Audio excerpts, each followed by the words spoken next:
The seven chakras, swirling vortices of energy, positioned throughout our body from the base of the spine to the crown of the head. For thousands of years, this ancient wisdom has been passed on from master to disciple. What are the functions of these energy centers? And could these chakras help you unlock your destiny and find your true purpose? Welcome to My Seven Chakras. And now, your host, Aditya Jai Kumar.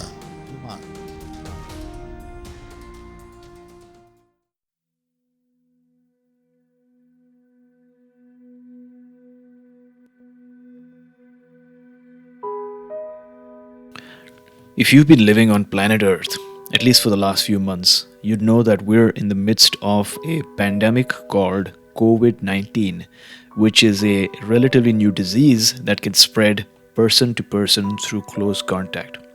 The current theory suggests that it first originated in Wuhan, China, and has now spread to almost every country in the world. And the challenge is that the person carrying the virus may have little to no symptoms at all. And the symptoms may take up to 14 days to appear after the initial exposure. In fact, the experts are actively searching for a solution to this pandemic as we speak, or some way to potentially stop the spread and flatten the curve, because of which many of us are stuck at our homes to reduce the change of infection and protect healthcare workers and people who are still working.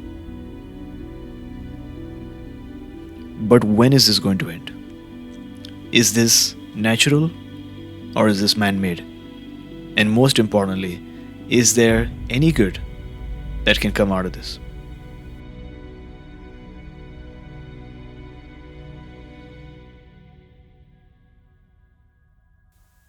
In terms of when this is going to end, my guess is as good as yours. I wish we could have some more certainty at this point, but the truth is that we don't have enough information yet to conclusively say for sure.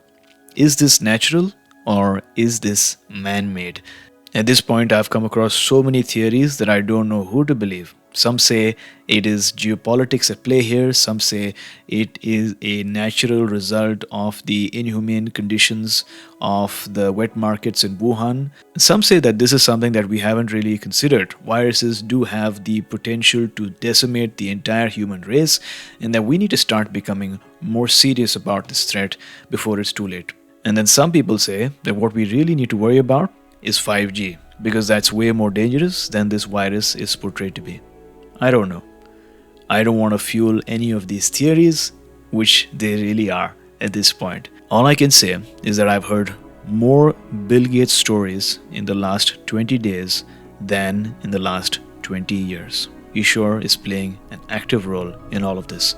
What I hope to answer in this question is the ultimate and perhaps the most important question, which is there any good that can come out of this? Because I think that this is important to consider.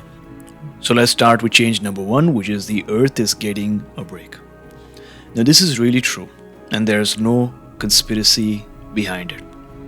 In general, especially because of the lockdowns, people are driving less. There are way fewer buses on the roads, many factories are closed, so less smog and pollutants are being emitted into the air. In fact, recently some Earth-observing satellites have detected a significant decrease in the concentration of nitrogen dioxide, a common air pollutant, which enters the atmosphere through emissions from cars, trucks, buses, and power plants. And the oceans are also a lot quieter now. Research has shown that ambient noise from ships and other maritime traffic can increase stress hormone levels in marine creatures, which can affect their reproductive success.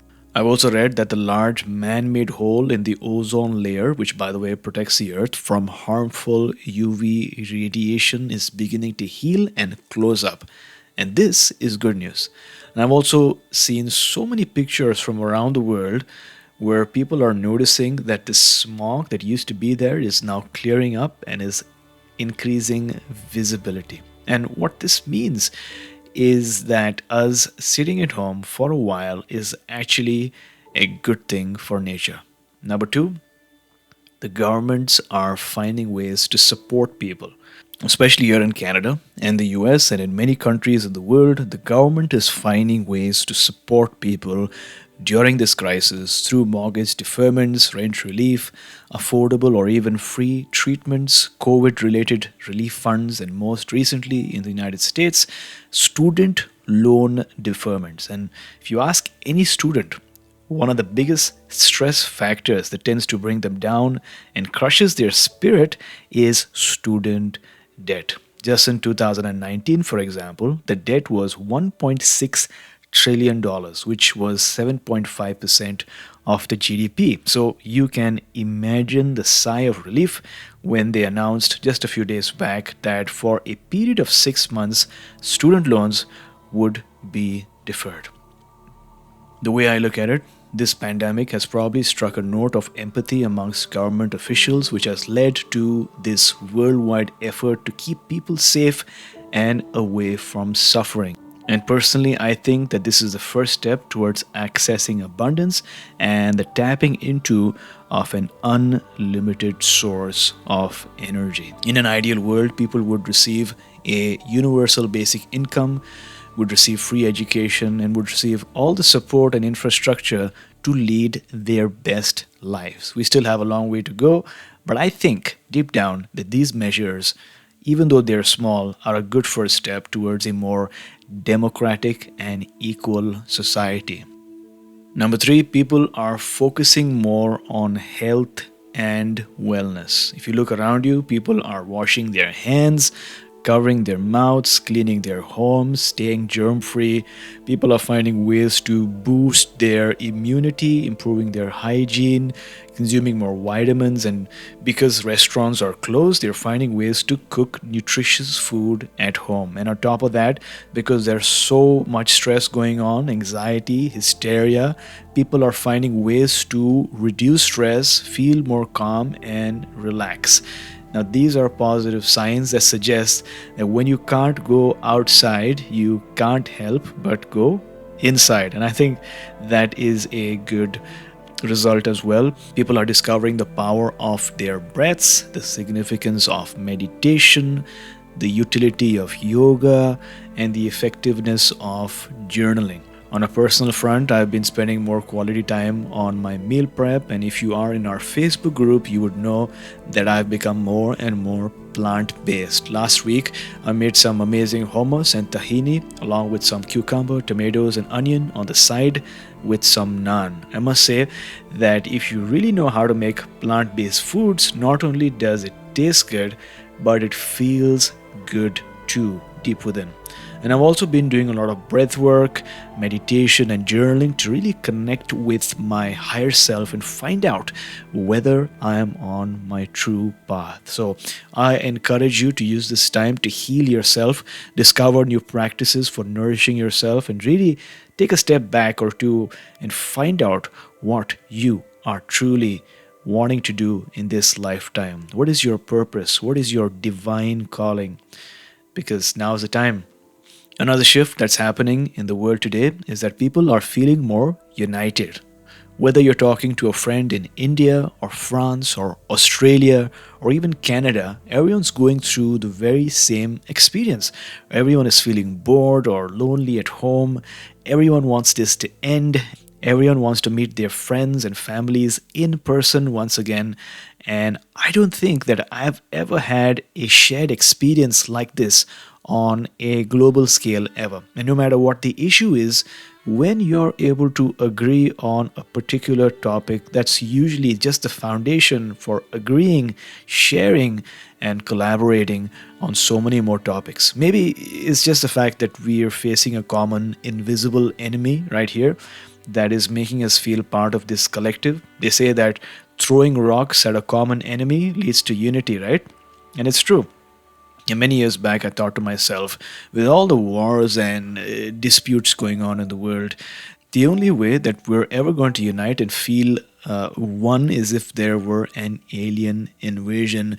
And to be honest, this is kind of like an alien invasion, although we can't really see the alien over here. Or maybe we're the aliens. Bacteria and viruses, I'm sure, have been on this earth way longer than us humans, and our presence is just a speck on the timeline of the earth's evolution. But anyway, no matter who the alien is, there's definitely this sense of collective struggle that we're being able to relate to with people all over the world, which is a good condition for humanity as a whole. And the beauty is that people are finding ways to overcome this distance problem by meeting people online using platforms like Zoom.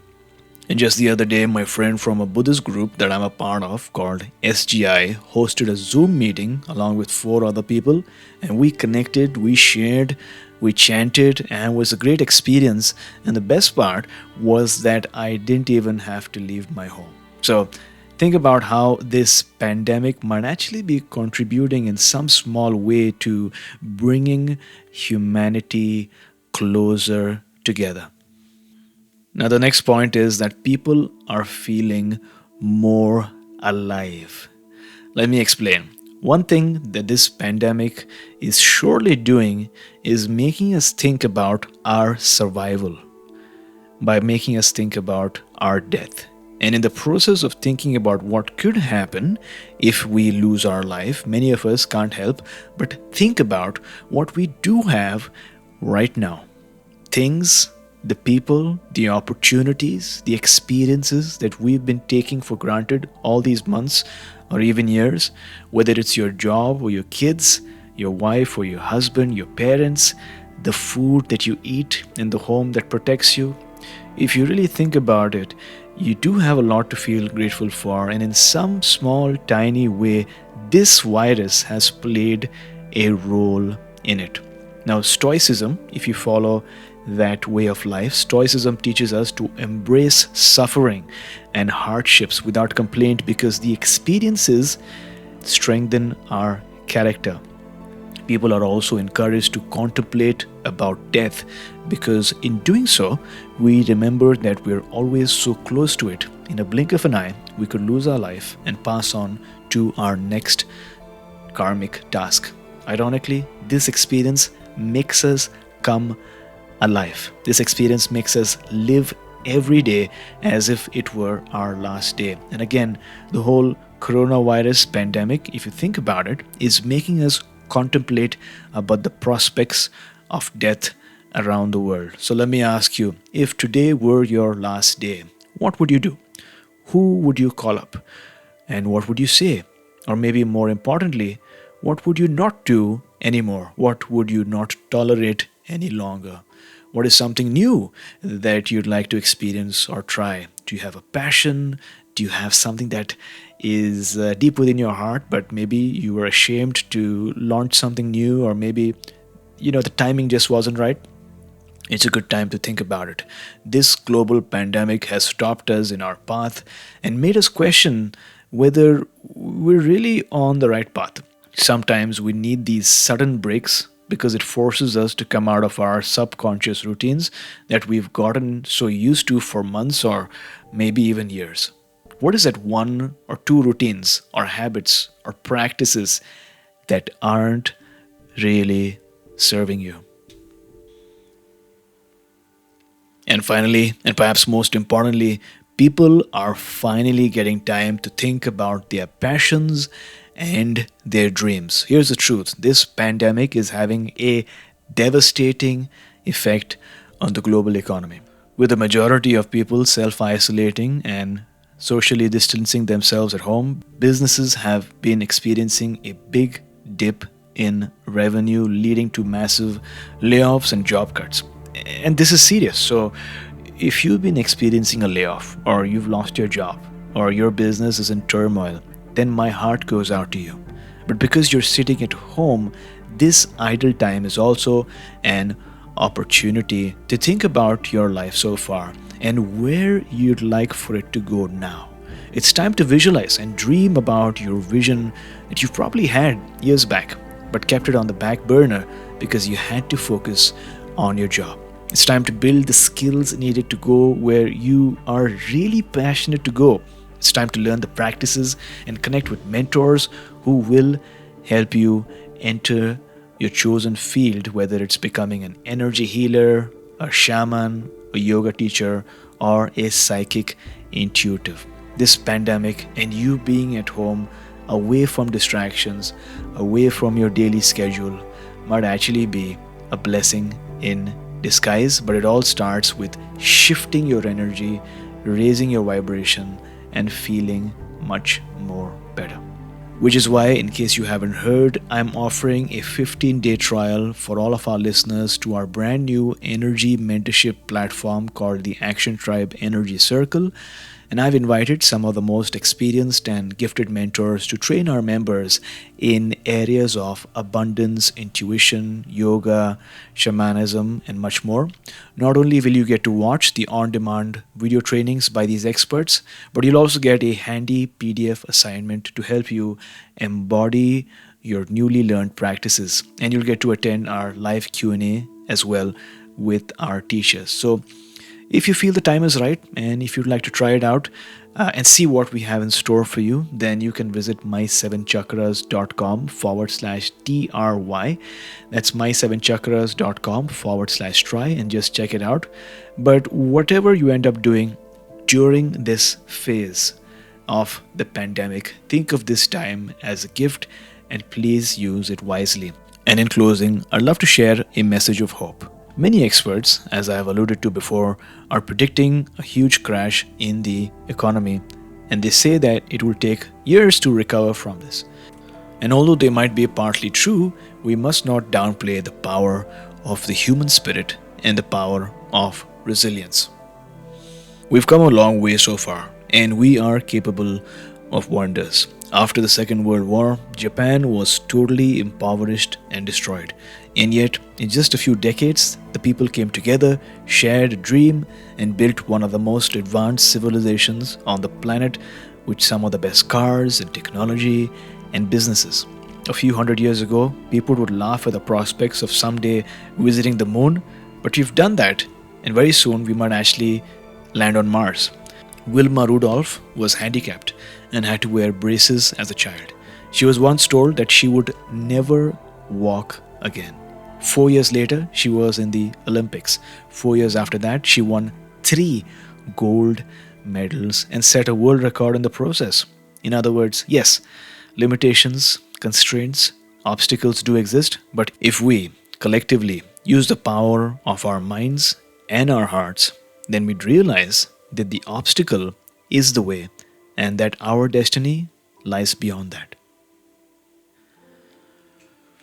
So, if you received some inspiration or hope or a spiritual message after listening to this episode, I'd love to hear from you. My email is aj@my7chakras.com. That's aj@my7chakras.com.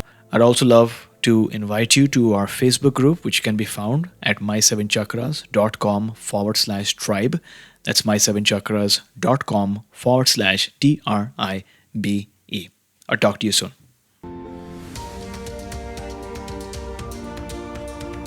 Thank you for listening to My Seven Chakras at my7chakras.com. That is my, SEVEN, chakras.com.